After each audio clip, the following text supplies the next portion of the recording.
Aujourd'hui, on reçoit Madame Isabelle Marcoux, qui est professeure agrégée à la Faculté des sciences de la santé de l'Université d'Ottawa et chercheure régulière au pôle 1 de recherche du CIUS de Laval sur les transformations des pratiques cliniques et organisationnelles. Ses intérêts de recherche portent sur les enjeux éthiques associés au processus décisionnel de fin de vie, l'aide médicale à mourir, ainsi que les soins palliatifs et de fin de vie. Ce midi, elle vient d'ailleurs nous présenter des résultats d'une recherche récente portant sur les enjeux éthiques perçus par les médecins dans la prise en charge de personnes en fin de vie. Donc, je laisse la parole à Madame Marcoux. Merci. Merci. J'avais oublié d'activer mon micro. Alors, bonjour tout le monde. Ça fait vraiment bizarre de faire une conférence par webinaire, de ne pas voir les personnes et puis de parler à son ordinateur. Mais bon, je sais quand même que vous êtes plusieurs à être présents et puis ça fait vraiment plaisir. Je suis contente de recevoir cette invitation là, pour venir vous présenter.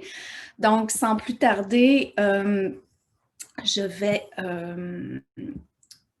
ce que je voulais mentionner en premier lieu, c'est que ce que je vais vous présenter, c'est un travail qui est réalisé en équipe. Donc, je ne suis pas seule là-dessus. Il y a plusieurs co-chercheurs qui sont avec moi, dont entre autres Marie-Ève Boutillier, qui est présente et qui va se joindre à moi pour la période de questions après. Et donc, plusieurs autres chercheurs qui viennent de disciplines et de formations différentes. Il y avait aussi un comité consultatif qui est impliqué dans ce projet-là, qui est un projet, comme vous allez voir, d'ampleur nationale, donc qui était fait à travers le Canada. Donc, il y avait les représentants de l'Association médicale canadienne, l'Association des praticiens en éthique du Canada, Pierre Deschamps de la Commission sur les soins de fin de vie et puis Delphine Roy de l'Association québécoise en éthique clinique. D'habitude, je garde les remerciements pour la fin, mais là, vu qu'on va quand même passer, je l'espère, du temps à la discussion, donc je voulais quand même remercier. Donc, le projet a été financé par les Instituts de recherche en santé du Canada et je voulais remercier en premier lieu les participants de l'étude d'avoir répondu, d'avoir pris le temps de répondre à cette enquête et aussi au personnel avec qui j'ai travaillé sur ce projet.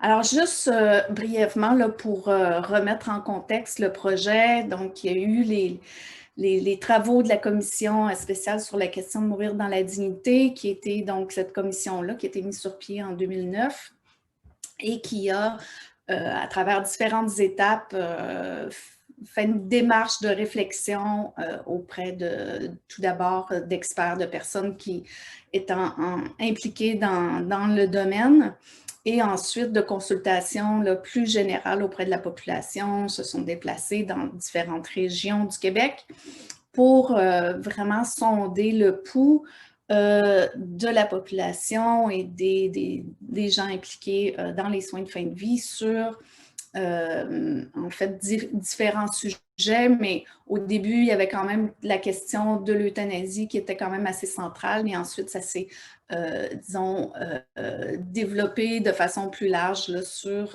l'ensemble des soins et des pratiques en fin de vie. Donc, ces travaux-là ont débouché sur une proposition de modification de la loi. Donc, cette loi-là qui a été donc déposée en juin 2014 et qui a été acceptée en 2014 et dont l'entrée en vigueur s'est faite en décembre 2015. Et parallèlement, il y a eu au niveau fédéral, donc, le cas de Carter qui, justement, remettait en question la loi qui interdisait, en fait, la pratique de l'euthanasie, qui est maintenant donc, on utilise plus le terme d'aide médicale à mourir ici au Québec, au Canada, mais c'est sûr que si on veut faire une comparaison avec ce qui se passe à l'international, donc c'est plus la terminologie là, qui est utilisée, en tout cas au niveau de la recherche pour être capable un peu de faire des comparaisons. Donc, il y a eu aussi des modifications au niveau du fédéral, mais cette modification-là, au niveau du fédéral, portait principalement sur la pratique de l'aide médicale à mourir, tandis que la loi québécoise, donc, englobe les soins de fin de vie de façon générale et donc tient compte, oui, de l'aide médicale à mourir, mais aussi de différentes pratiques, dont la sédation palliative continue, toute la question des directives médicales anticipées. Alors, lorsqu'il y a eu ces débats-là, ces réflexions-là, on s'est beaucoup basé sur des données qui existaient dans d'autres pays, parce qu'il y avait très peu de données, en tout cas au niveau, disons, représentatif de la province, que ce soit au niveau du Québec ou canadien. Donc, très peu de données sur réellement qu'est-ce qui se passe sur le terrain, au-delà de peut-être des enquêtes sur les opinions ou les perceptions. Alors, nous, on s'est dit, bien, ce serait important quand même de pouvoir savoir qu'est-ce qui se passe réellement sur le terrain. Donc, tout ça pour vous mettre en contexte un peu le projet dont je vous parle aujourd'hui, puis dans quoi s'inscrivent les données que je vais vous présenter aujourd'hui. Donc, ça date déjà depuis 2014 où on a fait une petite étude pilote pour voir la faisabilité de faire une enquête pan-canadienne auprès des médecins sur les pratiques médicales en fin de vie. Donc, qu'est-ce qui se passe dans la prise en charge des patients en fin de vie? C'est quoi les types de pratiques qui sont faites? Comment est-ce que les décisions sont prises, qui sont impliquées et les enjeux qui sont associés à ça? Donc, le projet pilote a duré plus qu'une année. On a testé la méthodologie, on a développé, validé un questionnaire. Et ensuite, on a obtenu un financement pour faire l'enquête nationale. Donc, grosso modo, cette enquête-là, c'est vraiment une enquête qui vise à déterminer la fréquence des pratiques en fin de vie, par exemple les pratiques de sédation palliative, les pratiques d'arrêt, d'abstention de traitement, de soulagement des douleurs, enfin, dans les derniers jours de vie, d'aide médicale à mourir. Alors, c'est une enquête qui est assez vaste et qui vise aussi à décrire le processus décisionnel qui est associé avec ces pratiques-là. Mais dans le cadre de cette enquête-là aussi, on s'est intéressé à des enjeux qui pouvaient être perçus de la part du médecin dans les soins qui étaient donnés aux personnes en fin de vie. Donc, c'est spécifiquement ce sur quoi je vais faire la présentation aujourd'hui. Alors, très rapidement, ce que je vous présente sur la recension des écrits, c'est basé sur des travaux de thèse d'une étudiante que j'ai supervisée, donc qui avait fait un scoping review sur les enjeux justement perçus par les médecins. Ce qui ressortait principalement dans la littérature, c'est des enjeux qui étaient associés, en fait, qui découlaient d'une perception que les professionnels de la santé, principalement les médecins, se sentaient parfois mal formés pour interagir, pour soigner les personnes en fin de vie, donc des enjeux au niveau de la communication et de la prise en charge. Et ensuite, ce qui revenait quand même assez souvent, c'est des conflits qui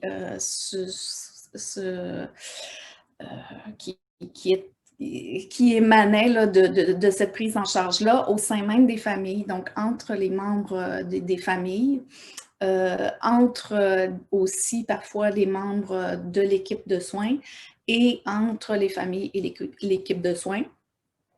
Étaient aussi rapportés parfois des facteurs plus au niveau organisationnel, institutionnel, comme le fait qu'on manque de temps. Donc ça crée vraiment des défis, des enjeux à une bonne prise en charge ou le fait de ne pas avoir vraiment de lieu où on a la place pour discuter de façon plus intime là, avec les proches et la personne en fin de vie.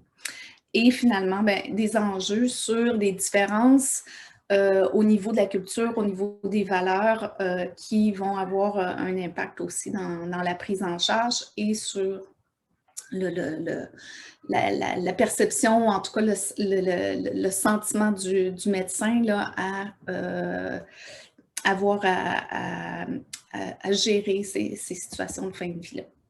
Donc, les objectifs qui sont associés aux résultats que je vais vous présenter aujourd'hui, donc d'une part, c'est de documenter les défis, enjeux perçus dans la prise en charge de personnes en fin de vie et d'identifier c'est quoi les facteurs qui sont associés à ces défis ou aux enjeux dans la prise en charge des personnes en fin de vie.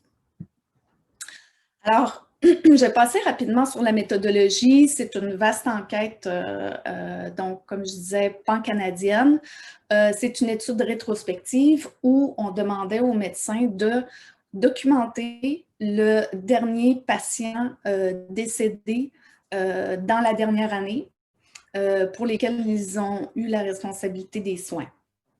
Donc, ils devaient documenter un ensemble d'informations sur le patient, sur sa condition, ensuite sur les pratiques, etc. Donc, nous, on est parti de ça pour justement identifier là, à la fin, c'est quoi vraiment les défis qui peuvent être perçus.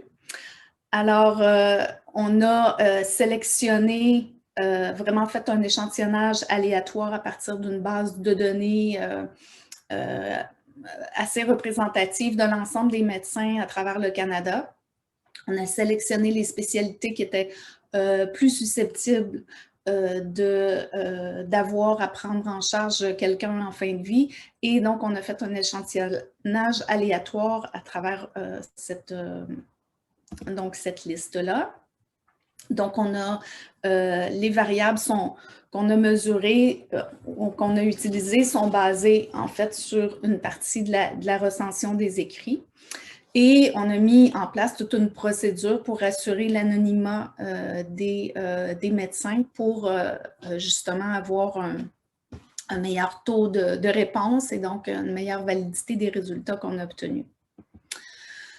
Alors, juste pour vous montrer, quand on a testé, on a fait l'étude pilote, on avait obtenu un taux de réponse de 27 %. On avait fait un genre de mini-enquête auprès de 300 médecins, puis on avait obtenu un taux de 27 %.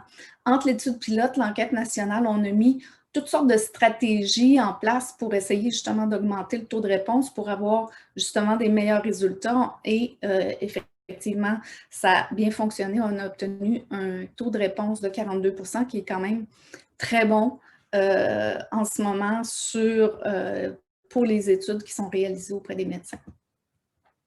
Alors, je tiens à préciser que c'est vraiment des résultats préliminaires que je vous présente. Alors, voilà. Donc, sur les médecins qui ont été contactés, donc là, je ne présente pas tout le détail, là, mais grosso modo, il y avait une partie des médecins qui avaient été rejoints, qui n'avaient pas eu de décès dans la dernière année, donc ils ne documentaient pas le questionnaire. Donc, sur ceux qui ont répondu, il y en avait 1094 qui ont documenté la situation d'un patient qui était décédé dans les 12 derniers mois. Il y en a 27 % de ce nombre-là, donc 286 qui ont exprimé avoir vécu des défis particuliers dans la prise en charge des personnes en fin de vie. Et ce que je vais vous présenter comme résultat porte sur 183 observations ou données, donc 64 %, ça représente 64 % de l'ensemble de ceux qui ont dit avoir vécu des défis. Donc, juste pour vous dire que c'est des données qui sont encore là en cours d'analyse. Alors, brièvement, donc au niveau des caractéristiques des médecins répondants, donc 53 % des médecins sont des hommes. Au niveau des spécialités, malheureusement, ça c'est un des faiblesses ou défauts de l'étude, c'est étant donné l'importance mise à l'anonymat des données, donc on ne pouvait pas poser des questions précises sur spécifiquement le type de spécialité. Donc, de par le risque de pouvoir identifier là, après coup les médecins répondants. Donc, on a fait des regroupements en médecine familiale et médecins spécialistes. Donc, ici, on voit la proportion, à peu près près de 70% de médecins en médecine familiale qui ont répondu. Pour les répondants, donc on a une proportion un petit peu plus élevée là, au niveau des 36 à 45 ans, mais on a quand même une belle représentativité là, dans les différents groupes d'âge. Ensuite, au niveau du lieu de pratique des médecins, donc la plupart en Ontario et donc on a justement le Québec et ensuite il y a eu des regroupements aussi au niveau des provinces pour éviter l'identification après coup. Donc 81% ont répondu au questionnaire en anglais tandis que 19% ont répondu en français. Alors, grosso modo, là, je tombe vraiment dans les résultats plus précis. Les enjeux perçus dans la prise en charge de fin de vie. Donc, ce qui est ressorti jusqu'à maintenant, donc il y a comme 4 groupes d'enjeux, donc des enjeux qui ont été identifiés comme étant associés à la langue. Donc, pour l'instant, sur les 183, en fait, c'est pas sur les 183, mais sur l'ensemble des médecins qui ont eu à prendre en charge quelqu'un en fin de vie, il y en a 3% qui ont mentionné un enjeu au niveau de la langue, 3% un enjeu qui est associé à une question de religion, 5% sur un lien avec la culture, on va voir un petit peu après qu'est-ce que ça comprend, et de façon plus importante, des enjeux qui sont associés à la famille. Donc ici, pour rapporter un petit peu, c'est qu'est-ce qui ressort des résultats jusqu'à maintenant quand on parle des enjeux associés à la langue. Là, ce qu'il faut comprendre, c'est que c'est une enquête, c'est une grande enquête, donc c'est vraiment fait à partir de questionnaires, donc c'est vraiment des données quantitatives. On offrait la possibilité de donner des commentaires, mais bon, c'est pas tout le monde qui en a donné. Et lorsque c'était précisé, les types d'enjeux, par exemple, associés à la langue, bien, parfois, tout ce qui était mentionné, c'est que le patient ne parlait pas anglais ou ne parlait pas français, selon la langue du médecin. Donc, là, on citait comme les différentes langues qui étaient parlées par le patient et qui ne comprenaient pas la langue des personnes qui soignaient. Mais un enjeu important qui a été rapporté, c'est les problèmes qui peuvent être associés au fait d'utiliser, d'avoir un interprète. Et ce qui ressortait plus particulièrement par rapport à ça, c'est que souvent, ça va être l'interprète va être l'enfant de la personne souvent qui est âgée. Et des questionnements à savoir jusqu'à quel point est-ce que l'interprète a bien traduit les informations qui ont été données. Puis moi, j'avais supervisé une étudiante qui a fait justement une maîtrise sur les enjeux au niveau culturel. Puis ça, c'est quelque chose qui revenait souvent, à savoir que les professionnels de la santé avaient l'impression que c'était pas toute l'information qui était présentée aux patients, qui avait comme un filtre qui était fait par l'interprète, principalement quand c'était quelqu'un qui était très proche, qui était impliqué émotivement. Donc ça, c'est un enjeu qui a été identifié dans cette étude-ci. Au niveau de la religion, bien, parfois, il mentionnait juste que le type de religion, mais sans donner plus de détails là-dessus. Alors, je me suis questionnée à savoir, c'était quoi vraiment l'enjeu qui était perçu et probablement que, OK, je viens de voir, Donc, probablement qu'il y a l'effet des différences de religion entre l'identification religieuse du médecin et du patient. Donc, probablement comme un choc là, associé au fait que les croyances peuvent amener à des discussions qui sont plus difficiles et à des décisions qui sont différentes selon la religion en soi. Mais quand on regardait de façon un petit peu plus précise, ceux qui ont donné un petit peu plus d'informations, donc il y en a qui disaient, ben, à cause de la religion, c'était vraiment difficile d'avoir des discussions par rapport aux dons d'organes, ils sentaient vraiment comme des réticences par rapport à ça. Ou par exemple que le patient ne voulait pas du tout être soulagé étant donné ses croyances religieuses, puis qu'est-ce que ça impliquait de justement toute la conception de la souffrance et des douleurs. Donc ça, c'est des enjeux qui ont été rapportés. Sinon, au niveau de la culture, encore une fois, ben là, il y avait bien souvent l'identification d'une culture qui était différente, ce qui revenait beaucoup dans les types de cultures qui semblaient avoir été plus problématiques, c'est la culture autochtone et la culture asiatique. Sinon, ce qui souvent était associé quand les médecins donnaient un petit peu plus d'informations sur qu'est-ce que justement, c'était quoi derrière cet enjeu de culture-là, il y avait vraiment l'idée que c'était des conceptions différentes sur comment est-ce qu'on devrait vivre. Donc, qu'il y a pour certaines cultures, le fait de vivre jusqu'au bout le plus longtemps possible, c'est ça qui est l'objectif ultime, tandis que ici, on est plus dans une culture où la qualité de vie prime avant tout sur la quantité. Alors ça apporte des frictions. Aussi, quelque chose qui est intéressant, donc justement qui parlait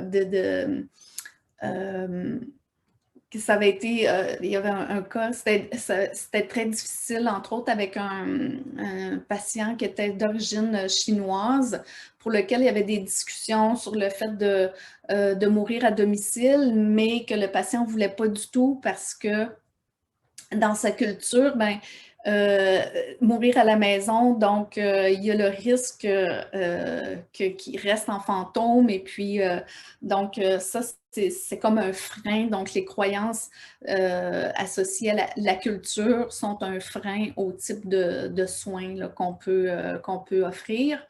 Et aussi, tu as mentionné notamment avec de personnes de culture autochtone, donc la difficulté de parler de soins de non-réanimation, donc les mesures de non-réanimation et le fait d'éviter, de vouloir éviter de parler de la mort. Donc, comme je disais tout à l'heure, les enjeux perçus qui impliquent la famille, puis là, ici, quand je parle de la famille, c'est vraiment de façon très, très large, dans le sens que ça implique les proches, parce que pour certaines personnes, ils n'ont pas une famille au niveau comme traditionnel du terme, mais donc ce sont des personnes qui sont proches, qui vont prendre soin de soi, donc ça peut parfois être des amis qui sont plus proches de la famille, mais bref, je voulais quand même faire cette distinction-là. Donc, ce qui est revenu vraiment le plus souvent dans ce qui a été mentionné comme enjeu. Donc, c'était vraiment les conflits entre les membres de la famille. Donc, quasiment, c'est ça, 70% là, de ceux qui ont donné des informations sur des enjeux, des défis auxquels ils ont été confrontés, c'était souvent que c'était très conflictuel certains membres de la famille veulent certaines choses, tandis que d'autres non. Et là, ben, ça amène des délais dans la prise en charge de la personne, une prise en charge adéquate. Alors que ça, c'était difficile à gérer. Dans une moindre proportion, donc parfois on mentionnait plus des genres de tensions entre la famille puis les professionnels de la santé. Puis en général, quand ça s'était amené, c'était souvent présenté comme que les proches désiraient vraiment des mesures de maintien en vie considérées comme étant futiles là, par les professionnels. Mais aussi, il y en a certains qui ont rapporté des conflits entre les volontés du patient et ce que la famille voulait, et donc comment est-ce qu'on gère ces situations-là. Donc ensuite, ce que j'ai fait, c'est que j'ai regardé qu'est-ce qui, dans les variables qu'on avait mesurées là, pour différentes choses, qu'est-ce qui pourrait être lié justement à ces différents enjeux. Donc là, c'est vraiment, comme je vous disais, c'est des analyses préliminaires, donc tout ça va être à revérifier plus tard, là, quand on aura terminé la codification. Donc ici, ce qui ressortait par rapport aux caractéristiques du patient, des facteurs qui sont associés au patient même. Donc, ce qu'on voyait, c'est que l'âge du patient était plus fortement associé à des enjeux au niveau de la culture, comparativement aux autres types d'enjeux. Donc, bon, là, comme je disais, c'est un petit peu les limites de faire des enquêtes comme ça, des grandes enquêtes de façon quantitative, d'essayer de comprendre qu'est-ce qui fait qu'il y a ce lien-là entre ces facteurs-là. Donc, c'est sûr qu'avec les analyses qui vont être continuées aussi, on va pouvoir voir des interactions entre les différentes variables qui vont nous permettre aussi de mieux comprendre, mais c'est sûr qu'éventuellement, ce serait vraiment intéressant là, d'aller scruter un petit peu plus loin par des études plus qualitatives. Ce qu'on remarquait aussi, c'est un effet sur le type de diagnostic du patient. Donc, on voyait qu'il y a certains diagnostics pour lesquels il peut y avoir une plus grande proportion là, de défis perçus en lien avec la religion.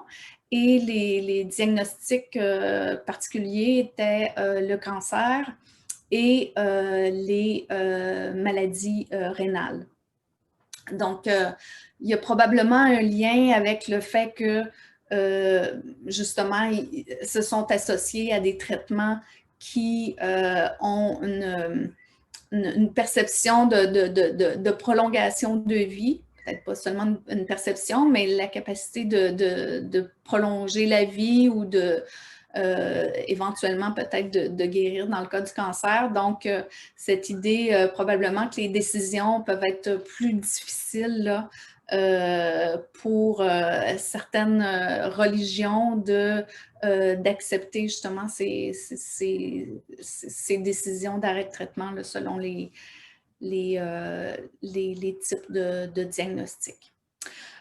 Aussi, ce qui est intéressant de voir, c'est que quand on regardait les symptômes qui étaient mentionnés sur les 2 dernières semaines de vie du patient, donc pour l'ensemble des enjeux, il n'y avait pas de lien, sauf ceux associés aux enjeux perçus avec la famille. Et donc, ce qui ressortait, c'était les symptômes associés à de la somnolence, à des troubles respiratoires, à de la confusion et aussi anxiété, dépression.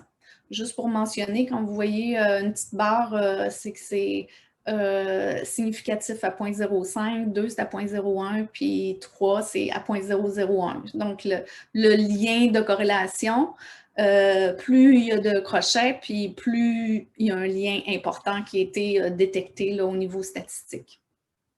Alors, ça, c'est intéressant parce que ça montre justement la complexité de certains cas, de certains patients dont l'état de santé est plus complexe à gérer et plus difficile à gérer en fin de vie est susceptible là, de créer encore plus de conflits là, au sein de la famille.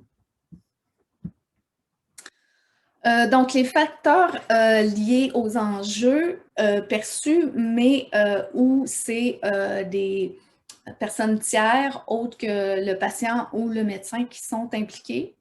Donc, on voit ici au niveau des enjeux familiaux, donc le fait d'avoir eu des discussions avec les proches sur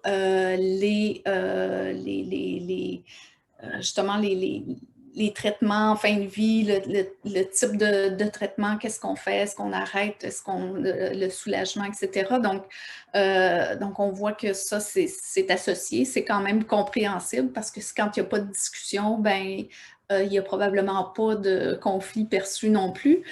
Mais ce qui est intéressant de voir, c'est que justement, ce lien-là est très important, notamment avec, on voit qu'il y a une plus grande proportion là, de discussions avec le représentant, le désignataire, ou la personne qui est identifiée comme étant la représentante, lorsqu'il y a des conflits de famille, probablement justement que ça peut être lié au fait que s'il y a plusieurs personnes qui sont impliquées, ben, le représentant va être justement encore plus impliqué dans ces discussions-là.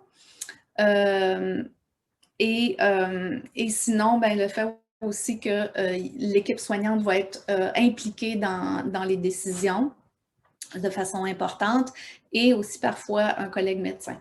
Donc, ce qui est quand même intéressant ici, c'est de voir justement quand il y a ces situations de conflit-là, les médecins qui ont rapporté ces défis-là vont en général utiliser beaucoup plus différentes personnes dans le processus de discussion, de réflexion, là, probablement pour en arriver à mieux gérer la situation. Donc, on voit aussi que la discussion par rapport à un représentant pourrait être significatif là, au niveau de la langue, mais le nombre de sujets était trop bas là, pour détecter une différence statistiquement significative. Et pour l'implication du comité d'éthique, donc il y a, en tout cas, c'est la même chose, donc c'est pas statistiquement significatif, mais on voit une tendance que dans des situations où il y a des enjeux liés à la religion, il y a une plus forte propension à solliciter le comité d'éthique. À cet effet-là, ce que je voulais mentionner aussi, c'est que c'est très, très rare qu'il y ait eu un comité d'éthique qui a été sollicité dans le cadre des discussions de façon générale dans le cadre de cette enquête-là. Donc, c'est moins de 1% des médecins qui ont rapporté avoir eu une discussion avec un comité d'éthique sur un cas en particulier. Et finalement, les demandes de prolongation, donc demande de prolongation de vie, donc est associée à justement une plus forte probabilité là, d'avoir des défis au niveau de la langue, de la religion et aussi de la culture.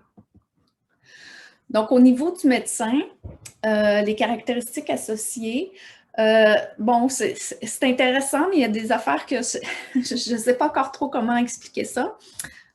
Donc là, je vois 5 minutes. 5 minutes, je ne sais pas si ça fait 5 minutes que tu m'as écrit ça, la 5, mais j'espère que non. Je vais essayer OK, ça fait 4 minutes. Merci. OK. Donc, ce qu'on a observé, c'est que pour les défis avec la famille, donc, il y avait un lien avec l'âge. Les médecins plus jeunes étaient plus nombreux à déclarer un défi avec la famille que les médecins plus âgés, donc les médecins de 65 ans et plus. eux étaient comme moins susceptibles de déclarer là, un défi perçu là, auprès de la famille. Donc ça, c'est quand même appuyé un peu dans la littérature. Ce que j'avais vu, c'est que justement les médecins qui sont plus jeunes, émotivement, vont prendre les choses un peu plus personnelles. Là, je te vois, Jacinthe, je me dépêche. OK. Autre résultat surprenant, sur les enjeux culturels, les personnes qui pratiquent au Québec déclaraient moins de défis au niveau de la culture. Reste à voir. Un résultat vraiment super intéressant, et là, ça, j'espère qu'il y a des gens qui pourront en discuter tout à l'heure, apporter des éléments là-dessus. Les personnes qui ont dit avoir reçu une formation en soins palliatifs, une formation formelle, sont plus nombreux à rapporter des défis au niveau de la religion. Et ceux qui ont reçu une formation informelle en soins palliatifs sont moins susceptibles de rapporter des enjeux au niveau de la culture. Ensuite, élément important, la satisfaction du médecin par rapport à la prestation des soins en fin de vie avec le patient.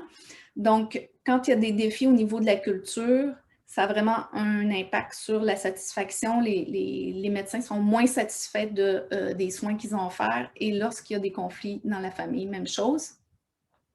Et les médecins vont considérer la fin de vie et la mort du patient de façon éprouvante dans les cas de défis perçus avec la religion ou avec la culture.